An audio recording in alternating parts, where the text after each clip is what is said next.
Don't forget, you can reach the latest episode of Potomac Watch anytime. Just ask your smart speaker, Play the Opinion Potomac Watch Podcast. That is, Play the Opinion Potomac Watch Podcast. From the opinion pages of the Wall Street Journal, this is Potomac Watch. Welcome back. I'm Paul Gigot with Bill McGurn and Kyle Peterson. And I want to continue with a couple of the points you gentlemen made in the last segment. Citing the polls Kyle cited, the New York Times had a similar poll that had the race within 6. President Biden told George Stephanopoulos he didn't believe those surveys in essence. And there was a Bloomberg Morning Consult poll came out over the weekend that had Biden within 2 points or so of Trump and much closer in the battleground states, including being up in 2 of them, Wisconsin and Michigan. The presidential spinners are pushing that poll. So, they're saying we can still win this. Biden told Stephanopoulos it's still a toss-up. Bill, the problem Democrats have is that there's no lever to push Biden out if he won't go. I mean, you don't have the threat of a conviction in the Senate a la Nixon, as you pointed out. Donors can threaten to deny money, but in the end, I suspect they'll come back if Biden is the nominee, or enough of them will to make the race competitive. The only real leverage here is the moral suasion, the political suasion of Democratic leaders if they decide, I'm talking about Barack Obama, I'm talking about Bill Clinton, I'm talking about Chuck Schumer in the Senate, I'm talking about Hakeem Jeffries in the House. They and some other key people go to the president and his family and say, if you don't pull out, we're going to have to speak up, and present him with that kind of a fait accompli. And even then, he may decide, well, to hell with you, I've got the votes. Yeah, I mean, a man who says he's only could be persuaded by the Lord Almighty is he's backing himself into a corner, Bill. Yeah, he's not inclined to take a threat from a donor very strongly. I think you summed up accurately the Democratic dilemma. I would add, I think there are some parts of Joe Biden that's unique that contributes to his stubbornness here. Remember, this is a guy who was humiliated in 88 when he stepped down, or the plagiarism thing. From being a candidate for president, yeah. Both he and Jill remember that. In 2016, the White House, the Obama White House, was double dealing behind his back to not support his candidacy for president. They supported Hillary Clinton. If you watch, like, when President Obama has returned to the White House, I mean, the film is embarrassing. It's like really insulting Joe Biden, where he's trailing Obama, and President Obama won't even turn to acknowledge him. So I think he has a lot of resentments and probably suspects the Obama team is savaging him behind his back. Well, that's what David Axelrod suggests. And David Axelrod, on the night of the debate, I was watching CNN and the panel before the debate, and Axelrod was on. And in fairness, all were pretty tough on Biden. And David Axelrod is saying his big problem tonight is not Donald Trump, is his 36% approval rating.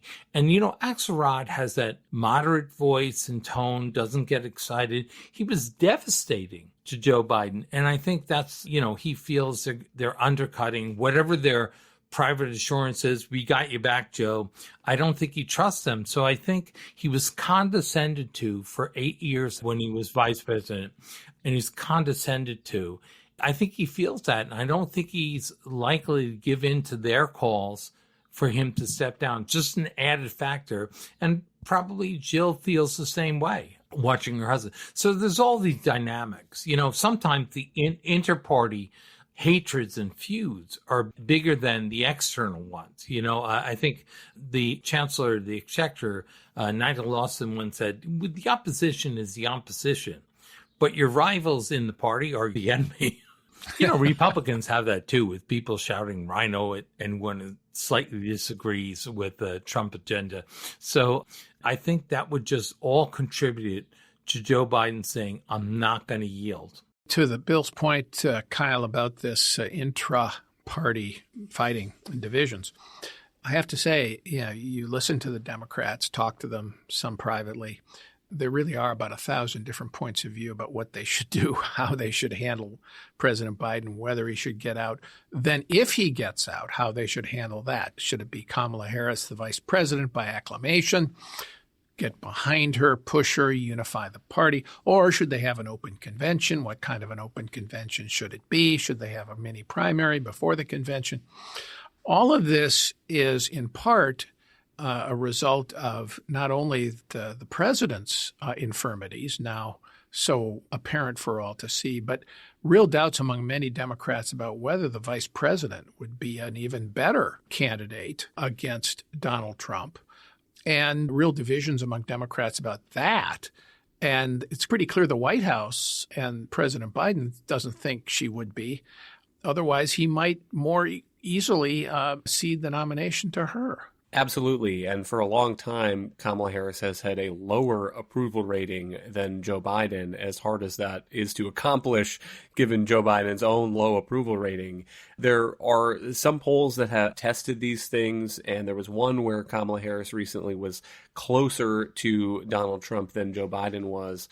But I also think that it may not be up to him, it may not be up to Kamala Harris if he decided to step aside. Those delegates then get freed. And it's true that Biden could endorse his vice president and say she is the next pick and help to make it more of a coronation. But once those delegates are freed, I think there's opportunity for others to come in and mount a kind of challenge. And you may have a governor, somebody like Gavin Newsom, who has seems to be very interested in getting a promotion in coming years, but also people in swing states like Josh Shapiro in Pennsylvania, Gretchen Whitmer in Michigan, who could make the argument that the job number one is stopping a restoration of Donald Trump to the White House. And the way to do that is to pick somebody who has a record of winning these swing states, winning a state like Pennsylvania, winning a state like Michigan, which is a big part of the job if the goal is to get a Democratic president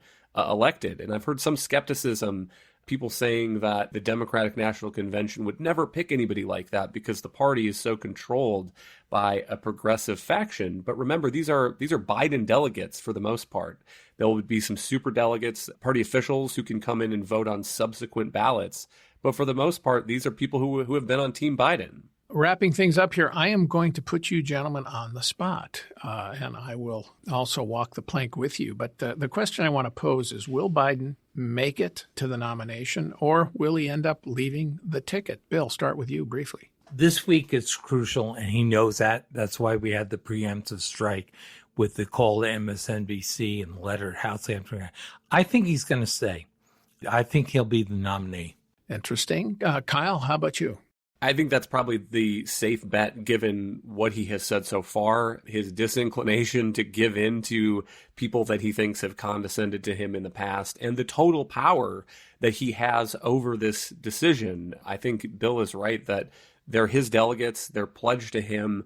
He's the one who can make the call, and I think he doesn't want to do it. He doesn't want to pull out, though we'll have to see how much pressure other Democrats can bring to bear. So you're betting he does stay.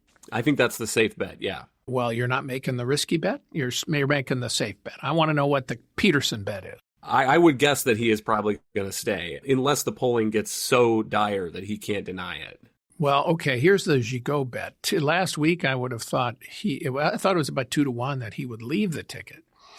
Right now, I think it's moved much closer to 50-50 that he stays. And I think it's the demonstration of his determination and also his base support.